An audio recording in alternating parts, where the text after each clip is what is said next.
I honestly don't remember when I started. I was pretty young. My parents were heavily involved in tennis. My mom played tennis. She ended up playing for Mexico in the Olympics in 1988 in Seoul, Korea. My dad was a track runner, but he loved tennis, appreciated it. So I have two other brothers. I'm the middle child, and we just grew up playing tennis all the time and fell in love with it. Was there a point when you were during your prep career or even younger when you had this epiphany, like I'm good at this, I can use this to go farther? Yeah, for me it was a little different than my brothers. My brothers they've been, always on top of the rankings. They've always been like top of the nation. I had a different upbringing. I was always in the bottom kind of half. Struggled a little bit when I was a junior.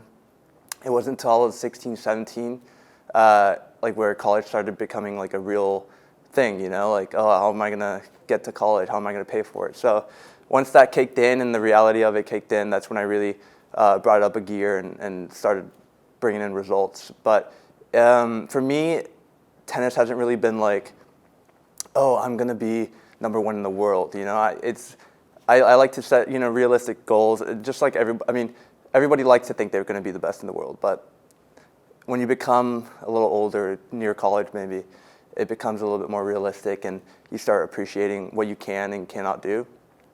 And for me, it was just do the best I can in college and then we'll try something else afterwards. Yeah. And you ended up at Loyola Marymount. Mm-hmm. And you spent a few years there and had a pretty good career. Can you talk about that a little bit? Yeah. Funny thing, Loyola LMU is 20 minutes away from my house, and I didn't know it existed until the coach reached out when I was 17. But it's a beautiful campus, beautiful school inside a neighborhood, and the coach had watched me play for 3 years before I committed, and that really, just got my attention. I thought this guy really cares, right? So I put a lot of trust in that program and other coaches, and they also trusted me with, being part of the team and kind of being the future leader of that team. Eventually you become a junior and senior and you have to lead the team, and they believed in me and it worked out great, but as COVID hit, it was a little bit of a struggle. I wasn't really in the right mindset the last year, but I look back and I really appreciate my time there at LMU just because it gave me the tools and I guess the trust and belief to kickstart my college career. Yeah. And then do you mind talking about how you went from, school near your home to coming to Xavier? Yeah, so like I said, LMU's been, it's 20 minutes away from my house, so pretty much my backyard. And being there for 4 years, I was getting really comfortable, and to the point where I didn't feel like I was competing or grinding to get something. And for me, for my tennis, when I grind and I struggle, that's when I perform the best with pressure and stuff like that. So I thought if I go and experience a winter, for example, where the snow's falling from the sky, that's going to make me grind a little bit, be uncomfortable, and then hopefully perform. And I think it did a good job. Can you talk a little bit about your thoughts about Xavier as a school and a community? Yeah, it's interesting. It's a very like family-based community here, like especially the student athletes.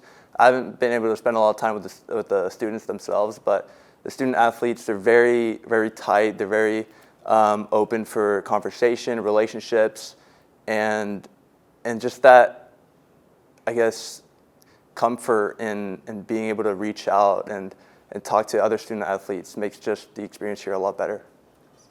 Yeah.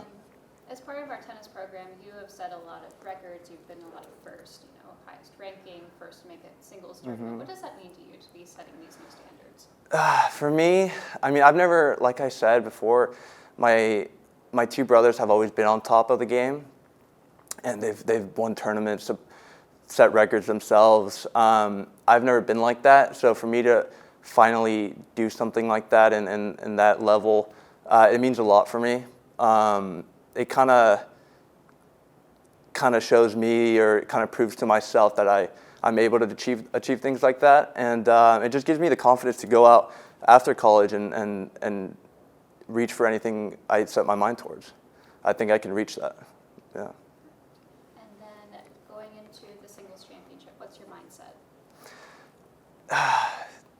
Well, now I'm going to take it one point at a time. I've never been in this situation before.